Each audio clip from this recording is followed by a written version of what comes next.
Assalamualaikum warahmatullahi wabarakatuh. Shalom, Om Swastiastu, Namo Buddhaya, dan salam kebajikan bagi kita semua. Perkenalkan, nama saya Goriti Lekbuk Benedikta Kali dengan NIM 23030550 1039 dari kelas C.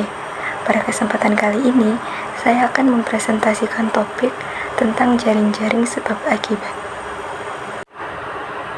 Apa sih itu jaring-jaring sebab akibat? Jadi, jaring-jaring sebab akibat ini merupakan sebuah teori yang ditemukan oleh McMahon dan Pugh pada tahun 1970. Teori ini sering disebut juga sebagai teori multifaktorial, yang dimana teori ini menekankan bahwa suatu penyakit itu berasal dari interaksi berbagai faktor.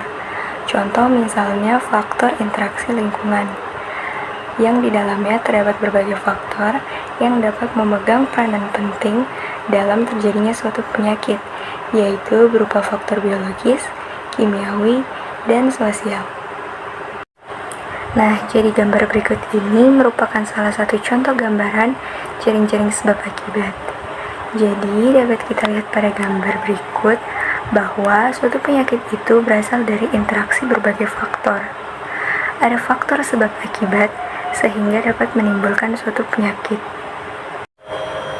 Nah, berikut ini terdapat poin-poin penting yang dapat kita ketahui tentang jaring-jaring sebab akibat, yaitu yang pertama bahwa suatu penyakit itu tidak tergantung pada suatu sebab yang berdiri sendiri, melainkan sebagai akibat dari serangkaian proses sebab akibat. Yang kedua, bahwa timbulnya penyakit itu dapat dicegah atau dihentikan dengan memotong rantai pada beberapa titik. Selanjutnya, di mana jaring-jaring sebab akibat digunakan? Jadi, perlu kita ketahui bahwa jaring-jaring sebab akibat ini merupakan konsep utama dalam kesehatan masyarakat dan digunakan di kelas dan di klinik oleh semua spesialis atau tenaga kesehatan. Nah, saya akan menjelaskan tentang jaring-jaring sebab akibat pada obesitas. Tetapi sebelum itu kita harus mengetahui apa sih itu obesitas. Jadi, obesitas ini merupakan suatu kondisi di mana berat badan melebihi batas normal karena adanya penumpukan lemak yang berlebihan di dalam tubuh. Obesitas dapat diketahui jika seseorang memiliki indeks massa tubuh atau IMT yaitu lebih dari 27,0. Obesitas di Indonesia.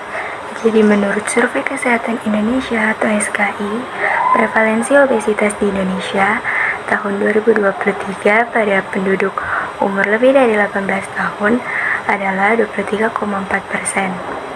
Adapun tanda-tanda seseorang mengalami obesitas yaitu terdapat peningkatan berat badan, berkeringat lebih banyak dari biasanya, terdapat timbunan lemak berlebih, terutama di sekitar pinggang, dan lain-lain.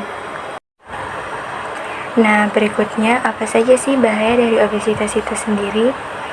Jadi, yang pertama, obesitas beresiko 2 kali lipat mengakibatkan terjadinya serangan jantung koroner, stroke, diabetes mellitus, dan tekanan darah tinggi. Yang kedua, obesitas beresiko mengakibatkan lemak dalam darah dan asam urat. Yang ketiga, obesitas beresiko 3 kali lipat terkena batu empedu dan bahaya lainnya. Nah, berikut ini merupakan jaring-jaring sebab akibat pada obesitas yang telah saya buat. Jadi, obesitas ini merupakan suatu masalah atau penyakit yang timbul akibat adanya interaksi berbagai faktor.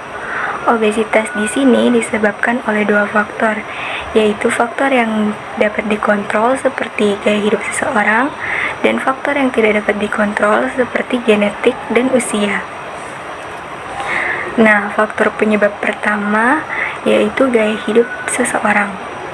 Gaya hidup yang tidak sehat atau buruk dapat mengakibatkan terjadinya obesitas.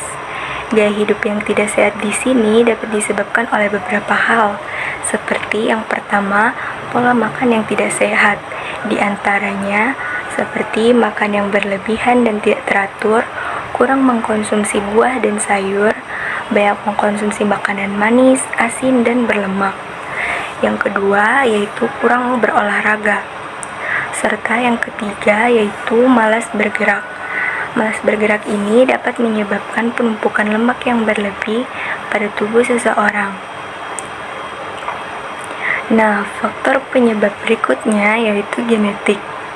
Genetik merupakan penentu sifat yang diturunkan oleh orang tuanya. Menurut WHO tahun 2005, jika seseorang yang memiliki salah satu orang tua sangat gemuk, maka 40% anaknya juga akan sangat gemuk atau obesitas. Nah, faktor penyebab yang terakhir yaitu usia. Jadi, seiring bertambahnya usia, perubahan hormon, dan kurang aktif juga dapat mengakibatkan obesitas. Nah, maka dari itu, untuk mencegah resiko terjadinya obesitas ini, kita dapat memotong pada beberapa titik pada jaring-jaring sebab akibat. Nah, selain itu, untuk mencegah terjadinya obesitas, ada beberapa cara yang dapat kita lakukan. Seperti yang pertama, biasakan konsumsi sayuran dan buah setiap hari. Yang kedua, biasakan pola makan yang sehat dan teratur 3 kali sehari. Yang ketiga, batasi konsumsi gula, garam, dan lemak yang berlebih. Yang keempat, batasi tidur yang berlebihan dan perbanyak bergerak. Dan yang kelima, lakukanlah aktivitas fisik dan olahraga minimal 30 menit sehari.